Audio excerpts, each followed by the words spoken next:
Welcome to episode 2 of TrekGPT. Since the last episode was shot, Google came out with Bard, which is their direct competitor to ChatGPT.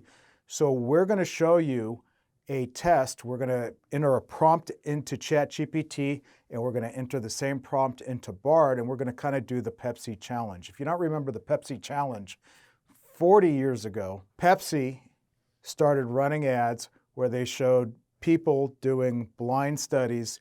They'd take a sip of Coke and then they'd take a sip of Pepsi and report what they liked better. And at least for the commercials, people liked Pepsi better. So we're going to do the Pepsi challenge of Bard against ChatGPT. Also, we're going to do another Pepsi challenge. We're going to try to make an image for our social media channels using AI, and we're going to use 2 different tools. The first is Bing Image Creator, and the second is Midjourney. We'll see what gets us the best images. And Dan, as you may remember from the last episode, has a YouTube channel that is primarily driven with AI and is generating substantial profits. So he's going to break down exactly what he does in order to facilitate that, and he's going to let us and you steal his ideas. Also, you may remember from episode 1, and going forward, incidentally, on every scene, you'll see a date scrolling across the top, and there's a very good reason for that. AI is going to transform the world we live in, and I hope someone other than us is recording it, because this is a historic moment. At some point, people are going to want to look back and ask themselves, well, what were the dates? When did this happen? When did that happen? And this show can provide a little bit of a timeline. Lastly, we're going to show you a tool that will make prompts much, much easier within ChatGPT.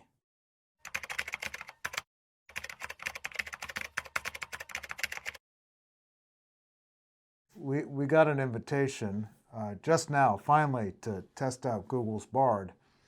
But how do we know whether it's good or not? Because we're going to do basically a versus test, Google versus Bing. So we're going to try something in ChatGPT, and then we'll try the exact same thing in Bard and see what gives us the better outcome. So let's go to ChatGPT. Let's see, let's just have it write a blog post. Act as a professional copywriter and write a blog, let's call it an article about the pros and cons of financing equipment for a startup business. So I can tell you, reading this, Bing put out an article. It's not a great article. It's about the level of quality most of our competitors have on their websites, which means it says stuff it's not untrue, but it's not very interesting, and it doesn't give any real insight. For example, we're talking about startup financing, and I'm looking, and I'm gonna highlight it here so you can see. It does talk about the long-term costs, but it doesn't really say anything about them. And somebody who understands equipment financing would, and is honest, would put in the article that costs for a startup business when you're financing equipment can be very high because of the risks involved in financing equipment for a startup. Secondly,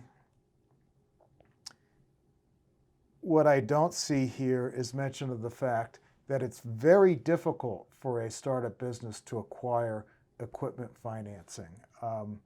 It's much harder for a startup business to finance equipment than for an established business, and there's no mention of that. And believe me, that stuff exists on the internet because it exists on our website and I wrote it myself. Now we're going to go to Bard for the first time, and we're going to put the exact same prompt into Bard. So let's go to Bard and again, I don't know if this is the right prompt. I don't know if Bard has different prompts than ChatGPT. We're going to have to learn that as we go along. We're going to have to experiment a little bit with this Bard product that I know absolutely nothing about, but we're going to put the same prompt in that we used for ChatGPT and see what it comes out with. Business. I think they're equally mediocre here, and one difference I see right off the bat, I'm going to highlight this here in the text. Bard pumped out an article that could potentially piss somebody off because it makes the assumption that you're a complete idiot. It says that before you finance equipment, make sure that you need it. Now, no business enters a long-term contract or puts out money for equipment they don't need.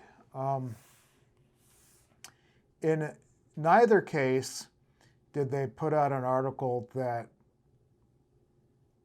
will really impress anybody. They put up, I'll tell you this, this is no worse than what's on 90% of the blogs out there for equipment financing. I mean, most are total garbage. And so if you're competing with total garbage, I guess this is pretty good. But for a first take, I'm not particularly impressed. Now let's see if we can sculpt this a little bit. Rewrite the article as an equipment leasing expert.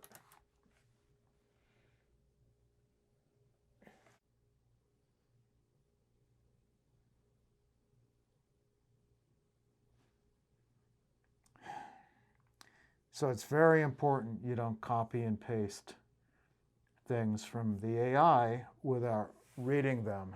And this is going to create a significant challenge on the internet. You know, already when I read things on the internet,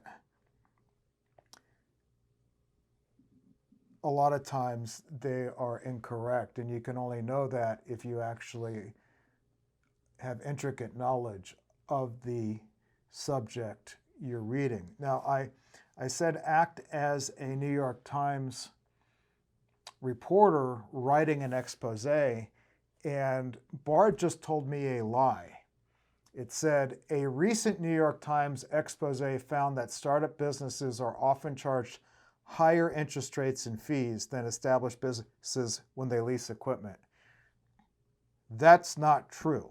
There was no New York Times article to my knowledge, and I really doubt that the New York Times would have written that. The expose's findings are backed up by data from the Equipment Leasing Association.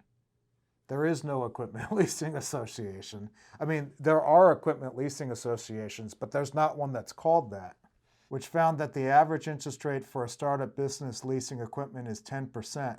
That is absolutely not true. The average business pays nowhere near 10%. It's typically a lot higher.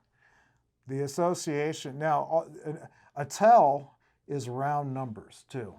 The association also found that startup businesses are more likely to be denied loans or approvals for equipment leasing, with only 20% of startup businesses being approved for a loan compared to 40% of established businesses.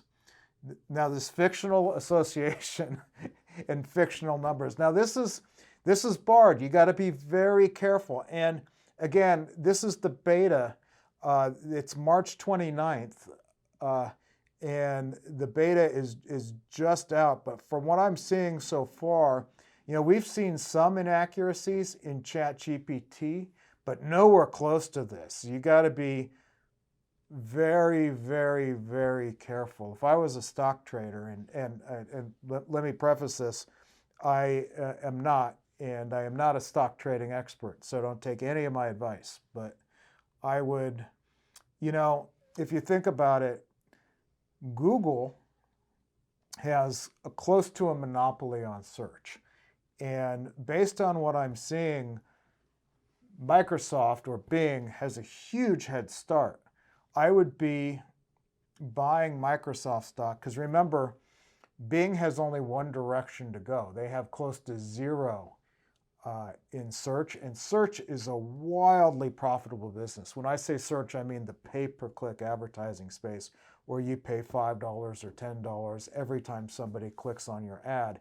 And up until very recently, almost nobody used Bing. And you'll see in one of the next quarterly reports from Microsoft what that looks like if Bing is gaining market share. I can guarantee you they are. We don't know the numbers, but based on what I'm seeing with this new Bard, and again, we're very early, but based on what I'm seeing with Bard, I'm not very impressed. And what early results from playing with ChatGPT were pretty impressive, and those were 6 weeks ago. So, I mean, this is a terrible article. It's not very good. It's not very compelling. There's nothing that makes you feel educated. And a lot of what's in there, I can tell you, as somebody in the business, it's wrong. It's absolutely wrong.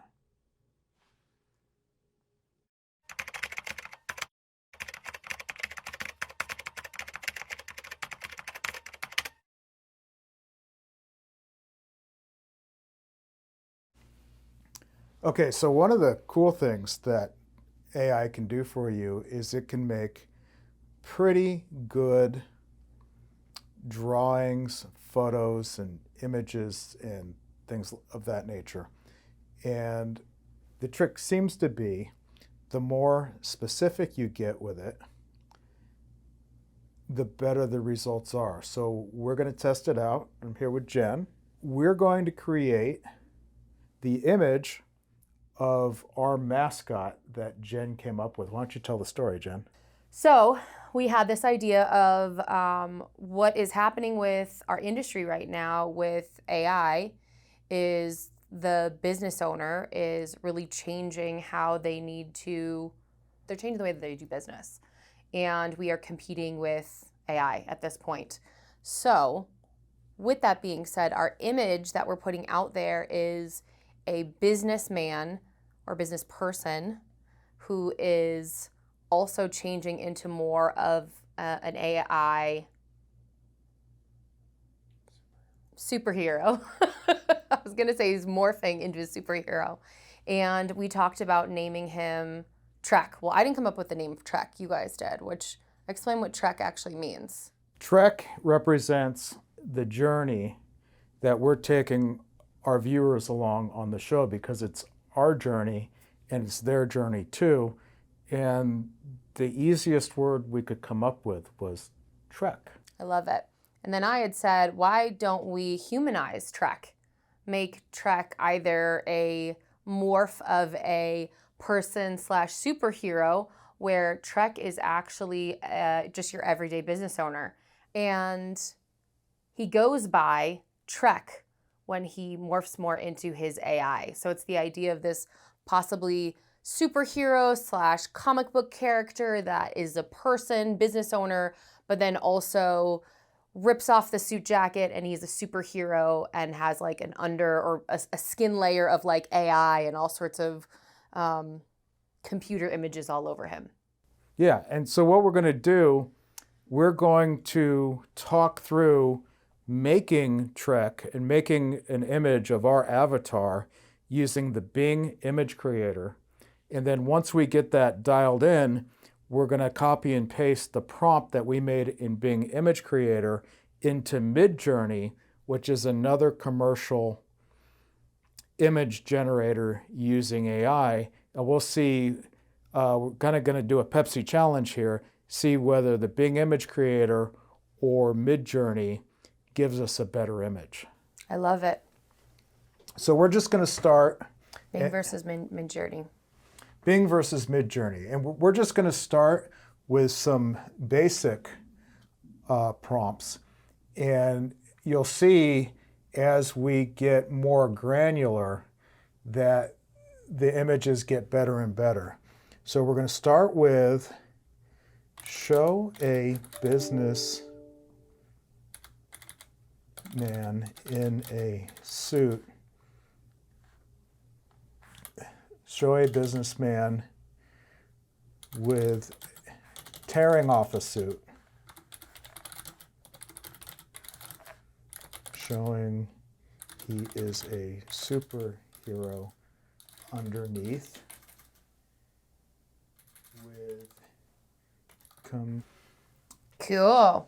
So you've got kind of cool images, but they don't quite capture what we want. And that's because we put it's not super vague, but wasn't that descriptive. So we're going to start off. So if you add adjectives and verbs, you'll get a much better rendering. And so let's try, what do you think? Show a businessman. Do we want him wearing glasses or no? I say, yeah, why not? Let's see glasses. Wearing glasses. Show a tearing off a What color suit? blue suit with a red tie, showing he is a Robotic superhero? Artificial intelligence superhero? Well, we want to talk about what we're going to see in him. Mm-hmm. So I'm thinking like this guy still looks like just a little businessman. We want a hugely buff,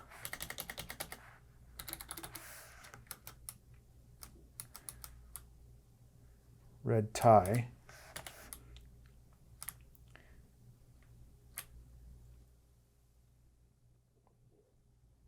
All right. Evoking of world domination. No pressure, Bing.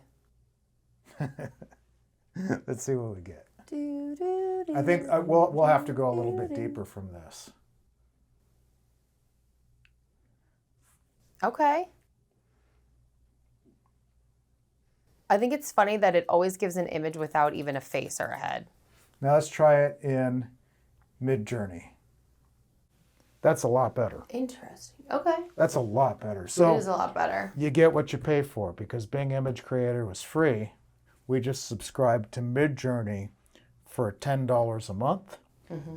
And as we're not quite there yet, but putting the same prompt into Midjourney that we put into Bing Image Creator, Midjourney really captured what we were going for in a better fashion. Can we do a little side-by-side image? Okay, so... What we wanted, what we didn't want. Yeah. I'm looking at this. So I think what we need to get granular with is the background, because I'm liking this dude, right? Yeah.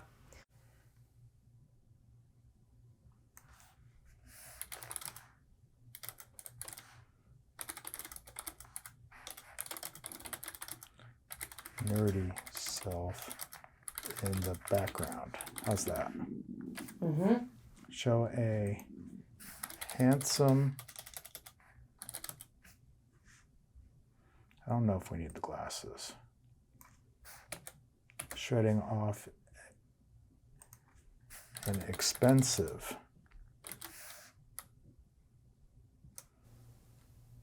Wow. There you go.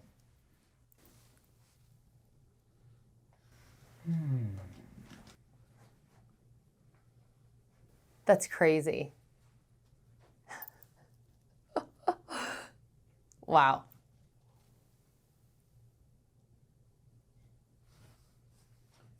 So let's copy this. This is really getting to what we're going for.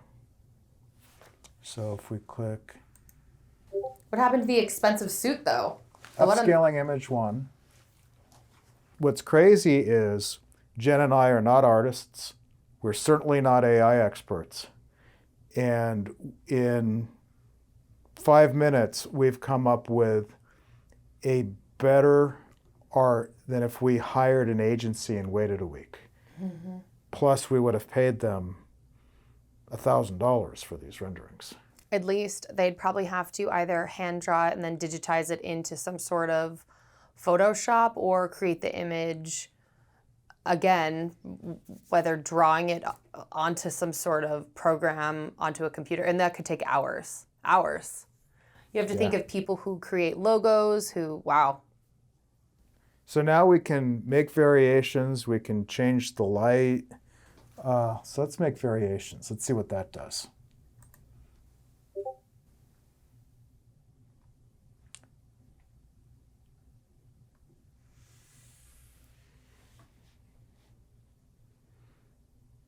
I'm liking Midjourney. Mm-hmm. It takes you on a journey, for sure. Look at you, Trek. Look at all these images of Trek. Is this what you imagine Trek would look like? Yes. Okay. I'm liking number 4. So let's upscale. What's V for? We haven't hit the V means yet. variate it, right? Yeah. So let's upscale.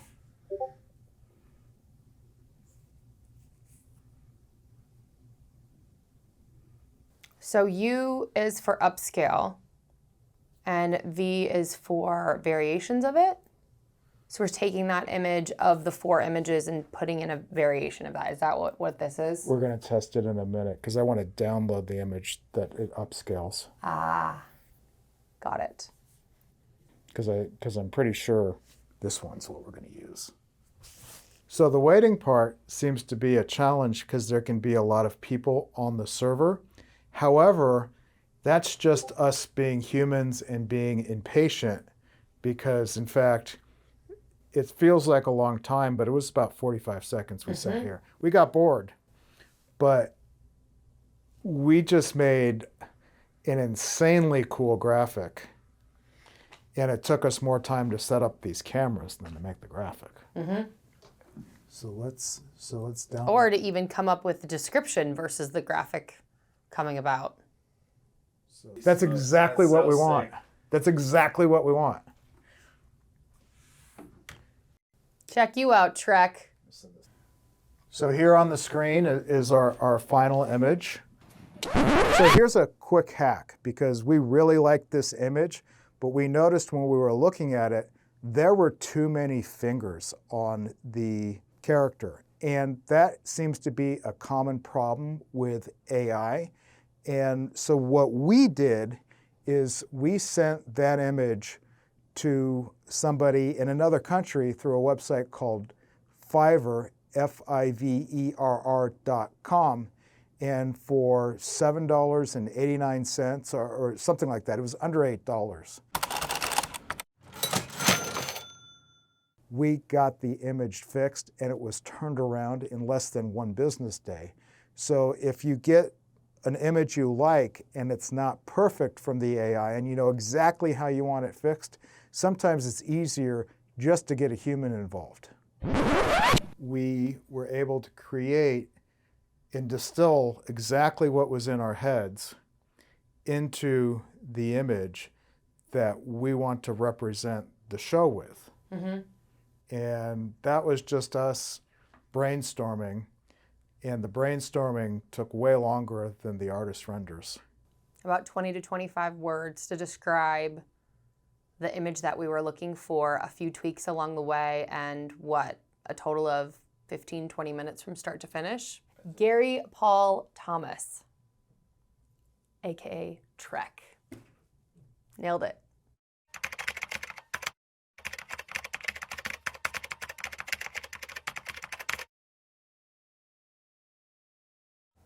Okay, so we're here talking with Dan.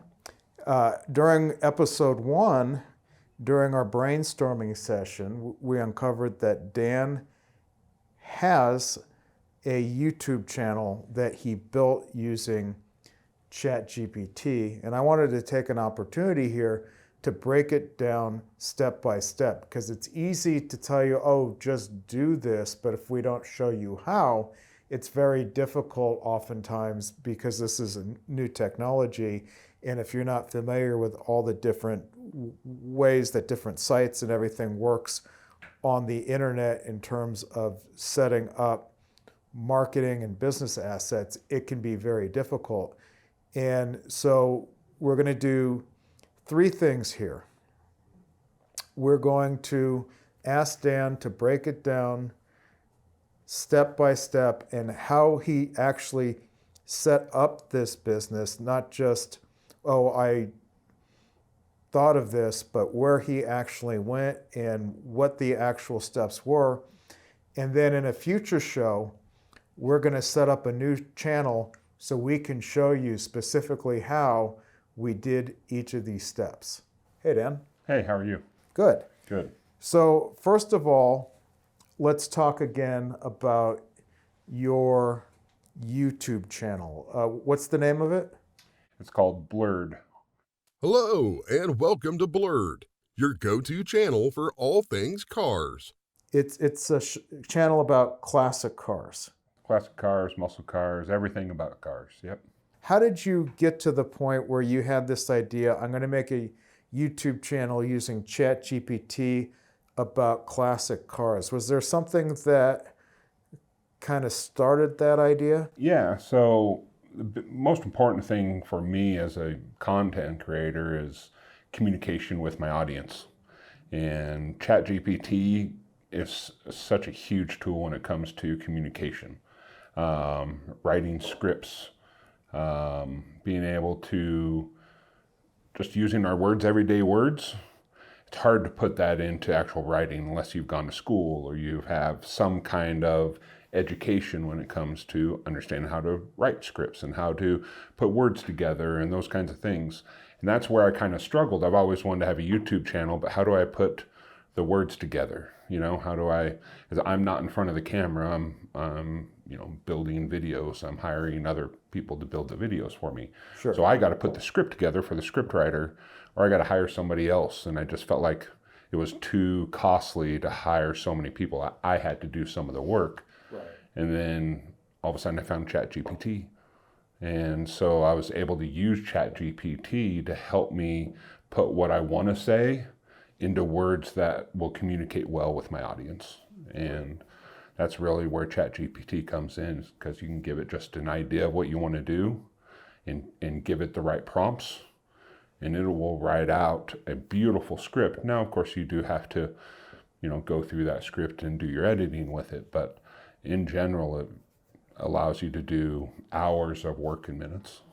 We spoke about on the last episode how much revenue and profit is being generated off of that channel. Did you have to do any promotion, or did you just put the...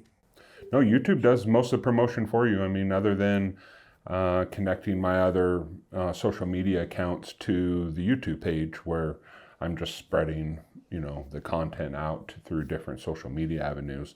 I didn't personally do any, promotion of the channel. YouTube really does that for you. I mean, if you put good content on YouTube, it's going to get support. And I saw there was a niche market missing in classic cars. Most people that are in classic cars are over 40 years old. They can afford to buy these cars. But when you're talking about 40, 50, 60-year-olds, they're not as, savvy when it comes to YouTube. So they're not going to create the content. And if you went through YouTube and you saw the car content's very lacking, there's definitely a need for it. And so as soon as I started making content, it actually exploded right away. So I was lucky to pick the right niche. So let's pretend you're going to make a episode. What's the first step? What's the first thing you have to do? First thing you do is come up with ideas. And that's really where ChatGPT comes in, because having the idea and then putting the idea into words where people are actually going to click on it. Sure. And so coming up with the idea, I actually will go in there and ask ChatGPT, I prompt ChatGPT to give me 10 ideas about, 1970 Chevrolet Chevelle.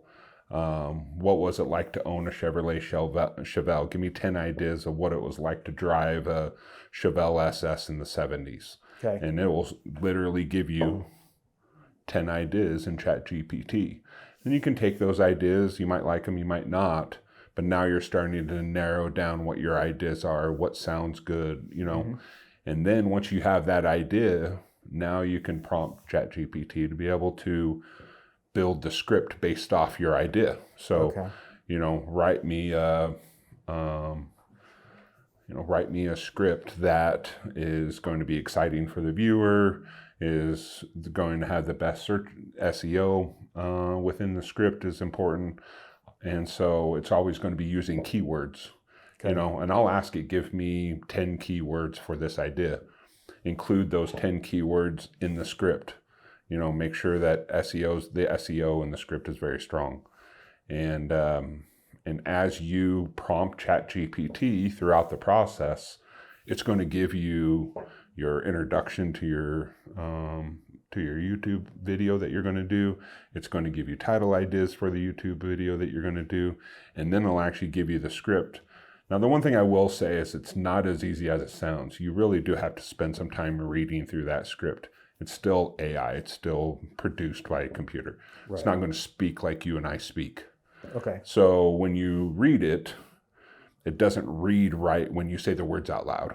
And if it doesn't read right when you say the words out loud, your script's going to sound funny. It can be very repetitive. Okay. So anytime you're dealing with ChatGPT, you got to be careful with repetitiveness. I actually got to a point where I would tell ChatGPT to limit the repetitiveness of the same word throughout the script. And so that's the biggest thing about ChatGPT. Will give you exactly what you tell it to, but if you don't tell it to do something, it'll take the easy road. Gotcha. You see what I'm saying? Okay. Now, once you pop this script out, right? So you've got your title, you've got your script. It's good. Yep. Then what's the next step? The first thing I did when I started this channel before I ever used ChatGPT was I used Upwork and I used Fiverr, mostly Upwork now. I believe that Upwork has the better freelancers. And I hired freelancers. I hired a freelancer to do all my voiceovers, and I hired a video editor in Pakistan that charges me about $25 a video to do hours of work. And so you've got voiceover. Yep. Video editor. Yep. And then I also have another freelancer that builds my thumbnails for my channel. Okay, and thumbnails. Mm-hmm. And so you send the script over, you tell your voiceover person, read this script. Yep. You tell your video editor, make me a video. Yep. Do you give him any input, or you just show him the script and say, make this video? Here's the script, here's the cars. I kind of tell him, here's my idea, my idea of what the video should look like. Mm-hmm. And so just give him really good instructions on what your vision is for the video. And he's done an outstanding job. He just kind of reads my mind. He's really good. I got lucky in hiring the right person the first time. Wow. So for those that don't know, Upwork and Fiverr are two websites where you can hire freelancers from all over the world. And we actually use Fiverr in this business A little bit. And generally, you can get things done for very inexpensively. And to give you an idea, earlier in this show, we showed us creating our social images using AI. And one of the challenges with AI is when you ask it to make images of people, oftentimes they have too many fingers or too many hands and so forth.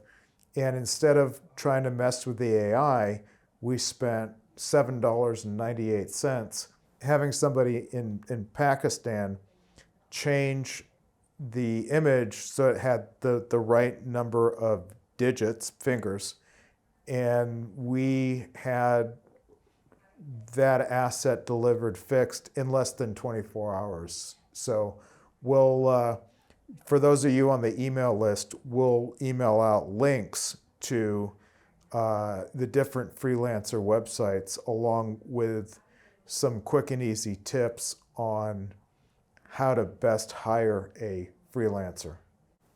Yeah, and you bringing that up. I'm actually starting a clothing company called Speed Demon Clothing Company, and I'm actually making all the images and all the all the art for the clothing company is all going to be AI art. And now I'm hiring an artist through Fiverr to take that art and turn it into an actual logo for Speed Demon Clothing Company. So they're changing the actual AI art.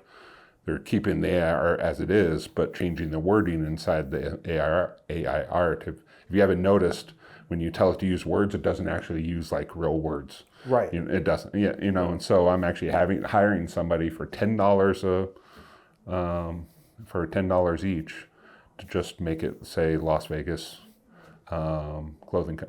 Speed Demon Clothing Company, Las Vegas, Nevada. Now, for this art company or for this clothing company, you've obviously tested a few of the different, because there's several different AA art tools.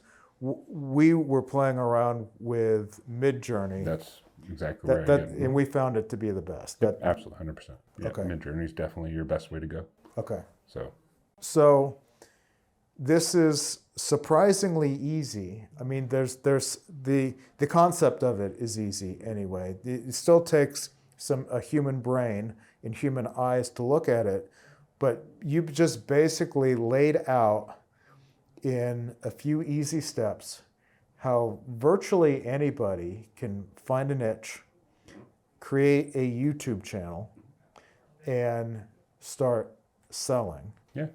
For the clothing company, just to pick your brain a little bit, so that's going to be different steps, right? Because you have to sell the clothing somehow. Yeah, so I'm actually the reason I want to do a clothing company, Speed Demon Clothing Company, is because it's just going to fall right into being able to easily market through my YouTube channel.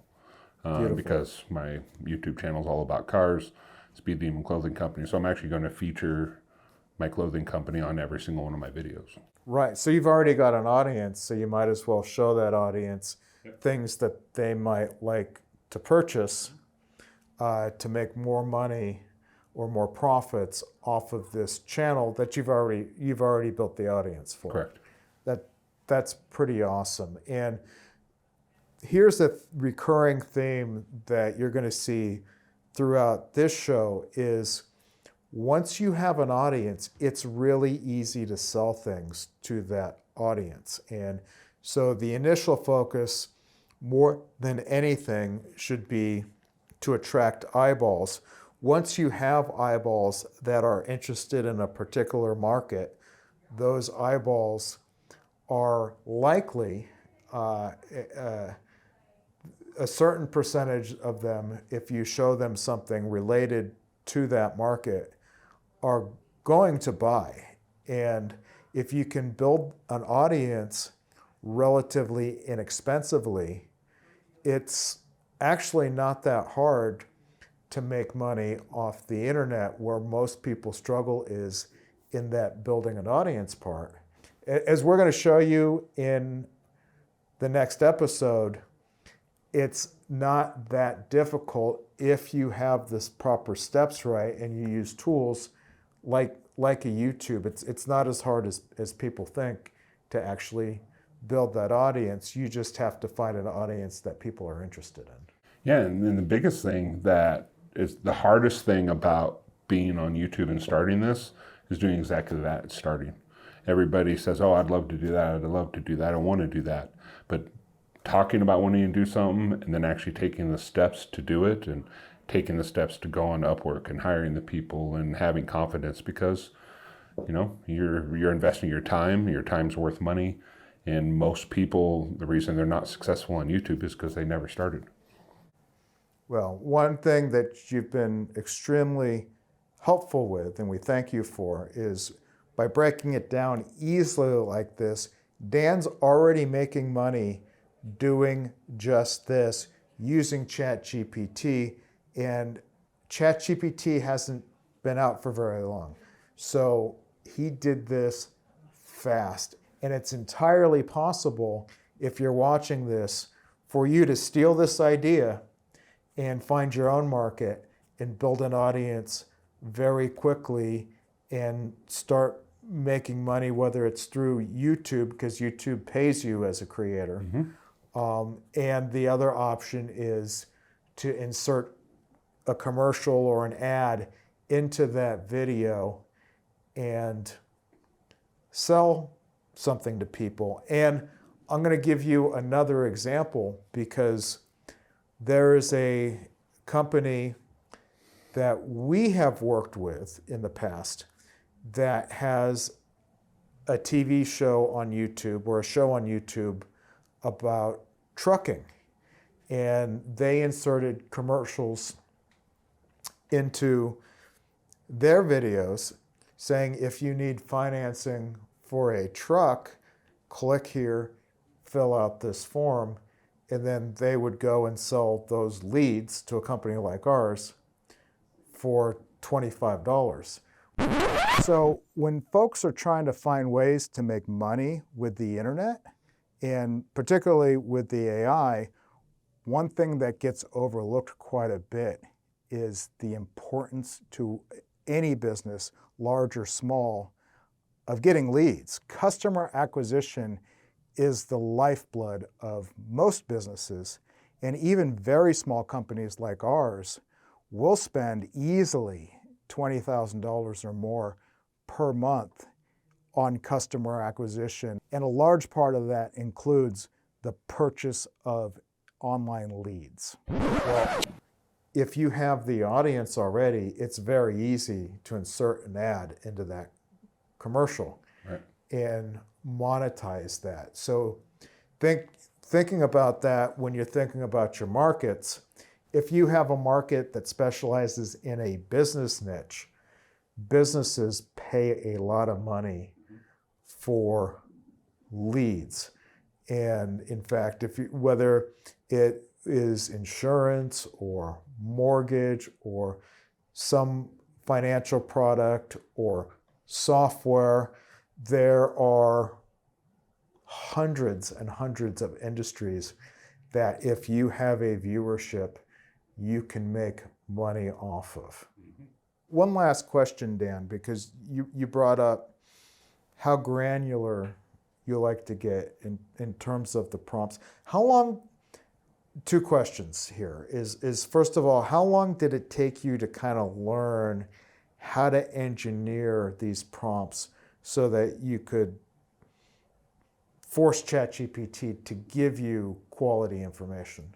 So when I started ChatGPT, I really didn't know a lot about it. So being a YouTube creator, the reason I'm a YouTube creator is because I've used YouTube to learn everything I know about, how to make the videos. And so I go to YouTube to learn about almost everything. And so I just simply went into YouTube and I watched other professionals, marketing professionals have been using this, and how to use ChatGPT to the best of my ability. And it really came down to prompts. What you're telling ChatGPT to give you is exactly what it's going to give you.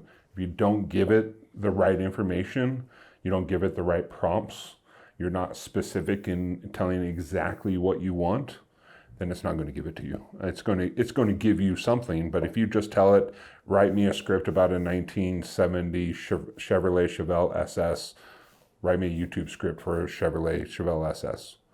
It's going to pause for a couple seconds, and it might even tell you there's not enough information for me to be able to do that. Or it's going to give you a script about, how the car was made and where it was made. There's no information other than it doesn't know what to tell you because you didn't give it enough information. You just gave it a very, very vague, description of what you want. Sure. But if you sit down and you say, I want an exciting script about a 19 Chevrolet Chevelle, please include, 0 to 60 times, quarter-mile race times, what made the idea for the car, how popular was the car, how many cars did Chevrolet sell, what do they sell for now in the auction compared to what they used to sell for. And so you got to spend the time, build a paragraph of information that you really want out of ChatGPT, and then it'll give you a very, very specific script based off the information that you tell it to. So that this is really key information, because I've spoken to a lot of people that have said they experimented with ChatGPT and said they really weren't able to get what they wanted out of it. And if I look at what most people are doing where they're getting those kind of results, they're typically asking a question in 10 words or less. How many words would you say is in your average successful ChatGPT prompt? 50. 50 words, okay. So that gives you kind of a baseline. If you're not, it's probably, in order to get what you want, most people are going to have to put in about 5 times the amount of detail they're starting with. Yep. And that can take, obviously, some practice. But we're going to show you in the next episode when we're creating ideas for our new channel that we're going to test out.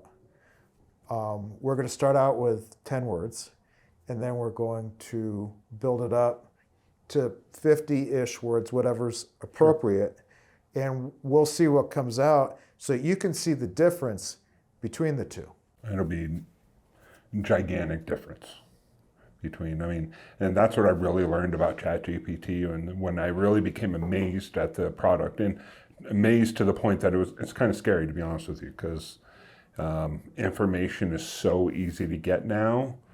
I wonder about how much knowledge we're going to retain as human beings because it's so easy to get without us actually already knowing it. And so well, ChatGPT is a little scary because if you give it the right information, you really sit there and you're like, you're right, it's because scary. kids today don't know Scary. where they live. You don't need to know. You don't right? need to know. The kids, they're not looking out the window like we did as kids. And the adults don't even know how to get, there's no Thomas guides anymore. Put it this way, there was a man that put good enough prompts into ChatGPT to get ChatGPT to pass a bar exam for him in California. He was able to prompt ChatGPT good enough to pass a California state bar exam. That's pretty difficult. Yeah, think about that. I know some smart people that failed the bar multiple times. Some extremely smart people. Yeah. And if you prompt ChatGPT well enough, it was able to pass the California state bar exam. Amazing.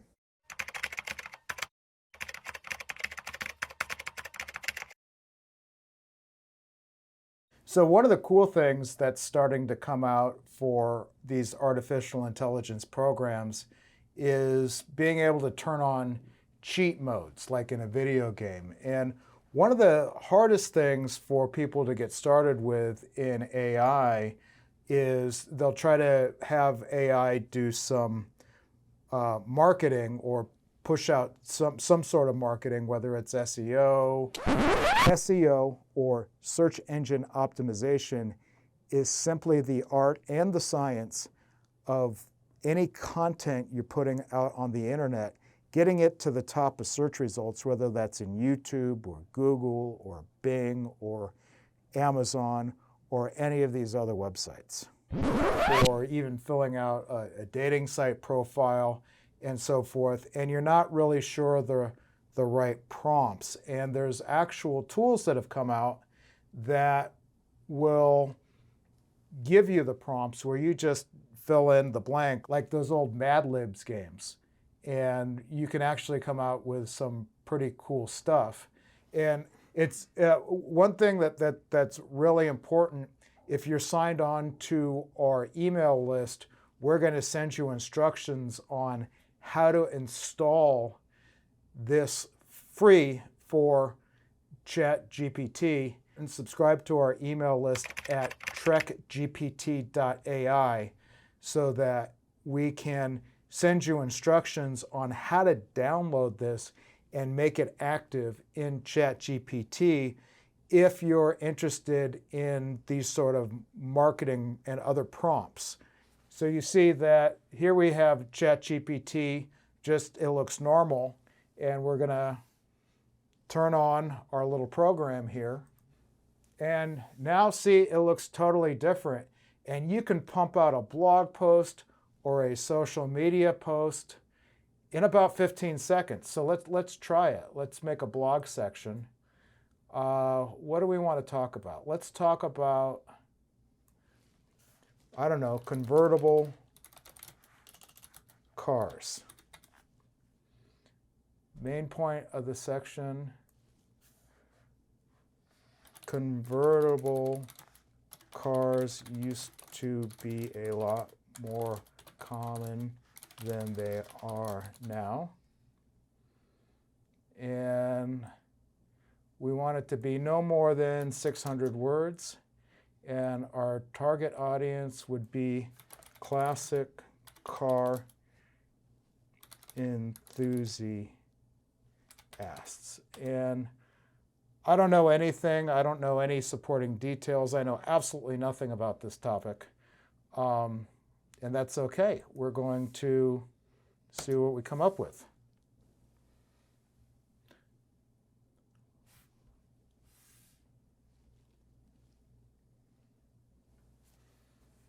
So with almost no work, using this template,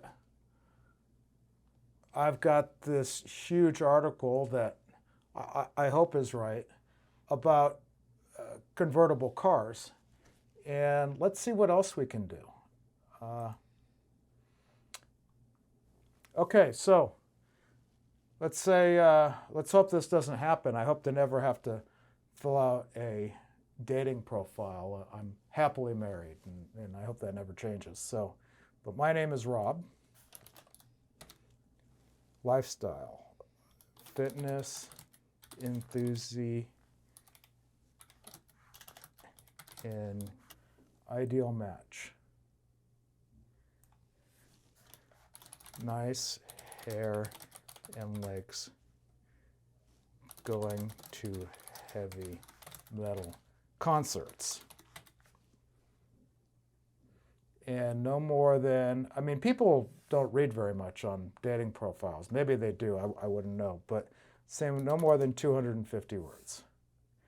All right, whoops. And let's see what it comes up with. Rocking Rob, fitness and metal enthusiast seeking adventure partner. Hey there, I'm Rob, a fitness enthusiast and guitar-playing metalhead. When I'm not working on my biceps, you'll find me shredding on my guitar at a heavy metal concert. I'm passionate about staying fit and healthy, but I also know how to let loose and have a good time. Whether it's lifting weights or headbanging to some heavy tunes, I'm always up for a challenge. Now, what's really cool about this is people really struggle to come up with something to write for a dating app. I know this by having friends who have signed on to these apps. And this looks pretty good. I don't know if I was a woman looking for a fitness and metal enthusiast, if they'd want to date me, but this really makes life pretty easy. What else can we do with this crazy thing? Press release. All right, so let's say we need to do a press release. You know, companies hire other companies to write press releases for them. So let's say we're a toy company. So Rob's Toy Company.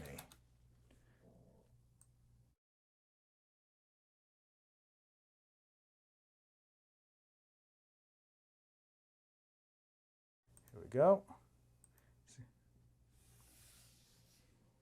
Rob's Toy Company unveils exciting new toy that will take kids on an adventure.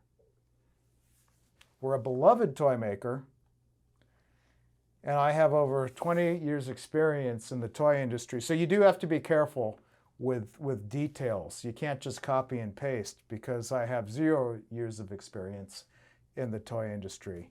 But as you can see, this looks like a real press release. It even made a quote for me. We're always looking for ways to inspire children to imagine, create, and play. We believe that our newest toy will do just that. It's not just a toy, it's a ticket to adventure. Now that's pretty good for me having put in no time and no work. So this is a pretty cool little tool. So again, TrekGPT.ai, if you're signed on to our email list, you will get instructions on how to install this extension that will give you all this stuff. Blog intro, oh God, everything. Event promotions, social media ads, testimonials, dating profiles, motivational quotes, rejection letters for job candidates, make a resume. Maybe it can make up fake details for your resume, I don't know. Paraphrase content, sales copy, real estate listing if you're a realtor, and Midjourney prompts. We went over Midjourney and how cool it is. Yeah, so I mean, this is pretty awesome, and it doesn't cost you any money. And we're going to show you how to install it in case you don't know how to install extensions. And yeah, it's pretty cool. So that's our show. Thanks for watching. Last thing we're going to do is our debrief. We're going to go over what happened, what went wrong, what went right, and the lessons learned. Here's what happened. First of all, ChatGPT clobbered Google's Bard in our head-to-head test. Also, Midjourney created a much better image than the Bing image creator. Dan opened the kimono and gave us all his secrets, and we looked at a tool. Now, here's what went right. We got a great image using Midjourney that we are going to use on all our socials.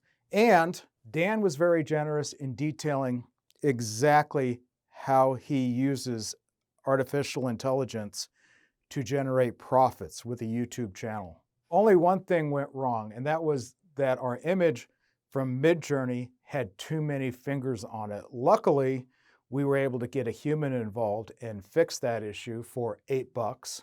And lessons learned. Even with AI, you're still going to have to rely at some points on actual people to help, whether it's getting fingers taken out of your image or getting an expert like Dan to help you wrap your arms around getting a process down. AI won't always give you everything you need in order to make money. You're still going to have to talk to a person sometimes.